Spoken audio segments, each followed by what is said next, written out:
Hello Drive Radio fans, Richard Rush here today with Walt McLean behind the camera. Today we're going to take a look at the 2019 Honda Pilot. This is the Elite trim level, so top of the line. You can't really get anything else above this in terms of that, and it's really got everything that you'd possibly need on this vehicle. So not a whole lot that's been redesigned for 2019, a little bit of a change of the transmission, of a retune, some minor styling, but for the most part it's pretty much the same vehicles we reviewed last year. So Walt, we'll take a quick look around. One thing you will notice is this kind of the sticker on the hood here, kind of just something to differentiate it. It's literally just a sticker, it's nothing else. It's not functional by any stretch of the imagination.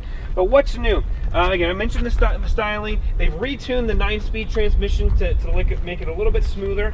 The safety suite Honda sensing is now standard on all trims. There's a few new technology features, and again, this is part of the Pilot that was introduced in 2016. They really haven't changed it from there. So this is, again, becoming much more common. This style is 3-row SUV, kind of in that, I'm going to call it the compact SUV or the mid-size SUV. It's, not quite as large as, some of the Suburbans, the Expeditions, the Yukons, those sorts of things out there. But it definitely fits a nice niche here. So as you come into the inside, it's something you would expect of Honda. It's got that, the transmission selector, your gear selector I should say, down on the center in terms of buttons. Takes a little bit of getting used to, but works really, really well.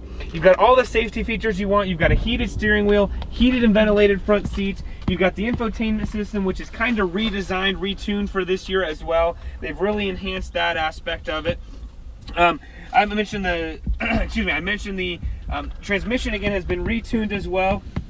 There's a physical, there used to be a different selector as far as the volume goes. That's now a physical knob as compared to the touch sensitive in years past. You've got a nice deep center console there, and Walt kind of showed you that. I think he also showed you the sunroof, as he always does. Again, we always like to give Walt a good time for that he enjoys that. We come into the back, that panoramic moonroof kind of takes a little bit of a break because of the the entertainment system there, the screen up top, but it is a really nice feature, so Walt can kind of show you that. You've got heated seats back here, your climate control, you've got power, HDMI, USB down below, which works really, really well. The Elite's going to come standard with these captain's chairs, automatic wipers, power folding mirrors, the panoramic sunroof I mentioned, the heated steering wheel, and then there's also, I forgot to mention, the wireless charging pad. There is also, I'd like to mention, these are becoming standard in more and more vehicles, these rear window shades right here in the back. We're going to come back here and we're going to pop open this rear hatch.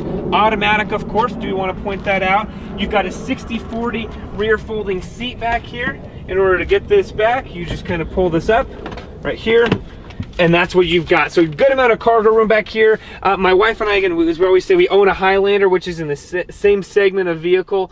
Works really, really well. About the same amount of room from back here. You do have a little bit of storage underneath here, which is a really, really nice feature. You can put some, honestly, even some groceries and stuff in there. Walt, I didn't realize how deep that was, to be honest. So that's really nice. In order to fold it down, you can do it with one hand, as you saw there, which is a great, great feature that way. Let's see here. Fuel economy, 19 and 26 for an average of 22, and we've actually been able to average right around, let's see here, we average right around 24. Sorry, I apologize for my notes there.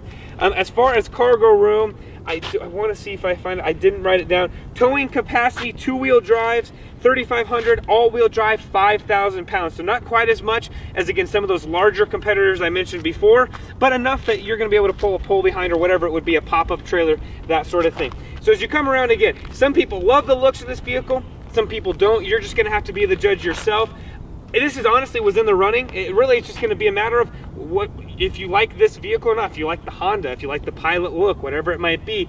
A lot of these manufacturers in this segment, I'll be honest, have a lot of the same features. They're all at a very similar price point. This vehicle, as it sits with destination, $49,000. Now, you can opt for some of the lower trim levels, not pay as much, but you're under $50,000, you're going to get a vehicle that's going to go for quite some time and quite some distances. So with that being said, we love this vehicle. Again, it was in contention for when my wife and I were looking at our vehicle. Well, in fact, Walt, when his wife and him were looking at their vehicle as well, very similar situation. It was just kind of a matter of what you like and what you don't like. So you have to be the judge, and to do that, you got to get out and drive these vehicles. So head to your local Honda dealer, test drive this vehicle, get yourself in it, get your family in it, see if you like it, and when you do that, let them know that John and Richard Rush from Drive Radio sent you.